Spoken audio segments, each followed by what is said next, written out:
Сәлем достар, сіздермен Қадырбек Сағыныш. Бүгін өзімнің каналымда қазіргі кезде хит болып жатырған маквы пирогтың жасалу жолымен бөліскім келеді.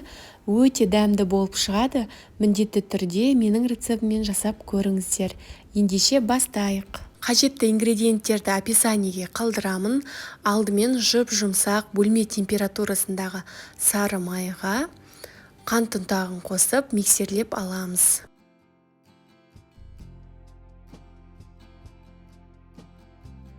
Енді жұмыртқаның сарыуызын қосамыз, ақуызды алып қоямыз, ол бізге меренгі жасауға қажет болады.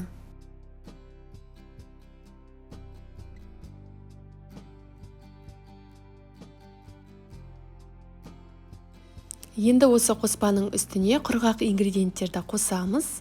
Миндальная мука, мак, қопсытқыш және де електен өткізілген ұн. Барлығын қосып болғаннан кейін қолымызбен жұмсақ қамыр илейміз.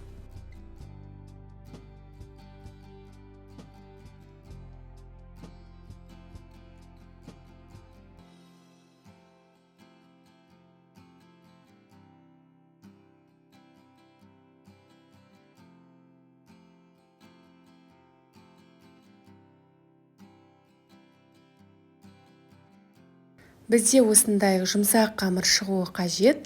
Теңге 2-ге бөліп, диаметрі 24 форманың көмегімен дөңгелек етіп жайып аламын.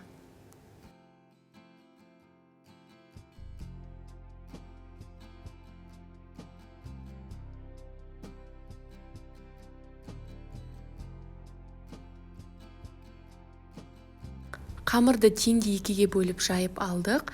Енді меренгісін жасауға кірісеміз. Ол үшін манағы 4 жұмыртқаның ақуызына шым-шым тұз қосып, баяу жылдамдықта миксерлейміз. Жаймен көпіршіп бастаған кезде біздің қантымызды біртіндеп қосамыз. Барлығын бірден салып жіберуге болмайды. Сіздің меренгаңыз басылып, мүлдем шықпай қалуы мүмкін. Сондықтан асықпай жұмыс жасаймыз.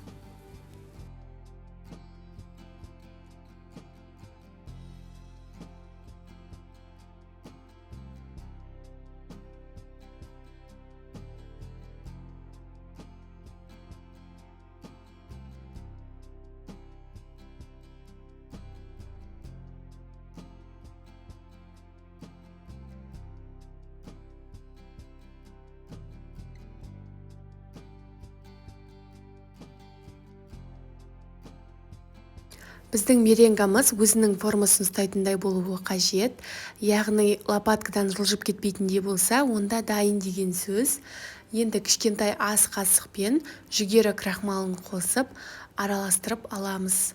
Осымен біздің меренгамыз дайын болады. Жаңағы қамырдың үстіне теңге 2-ге бөліп жағып шығамыз.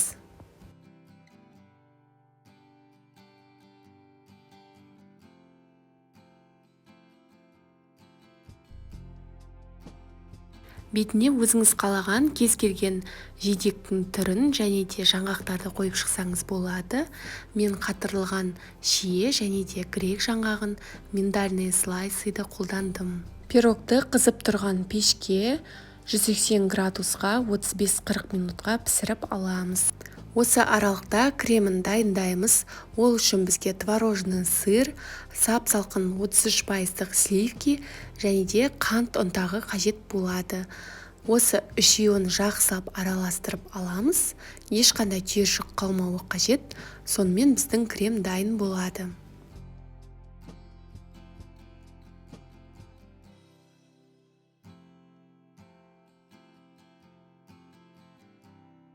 Дайын болған кремді кондитерлік қалташаға салып аламын және де номер 808 насадканы қолданамын.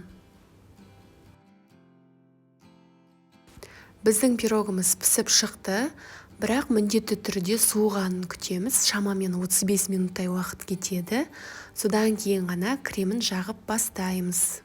Кремді пирогтың бетіне толықтай жағып шығамыз.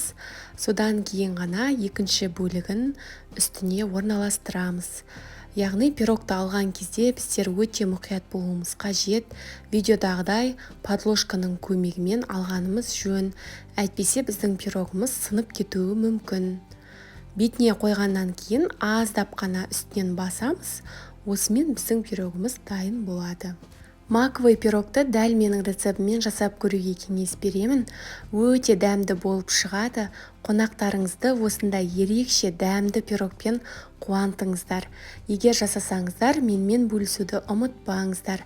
Сондай-ақ каналыма тіркеліп алуды ұмытпаңыздар. Апта сайын дәмді ерекше рецепттармен бөлісетін боламын.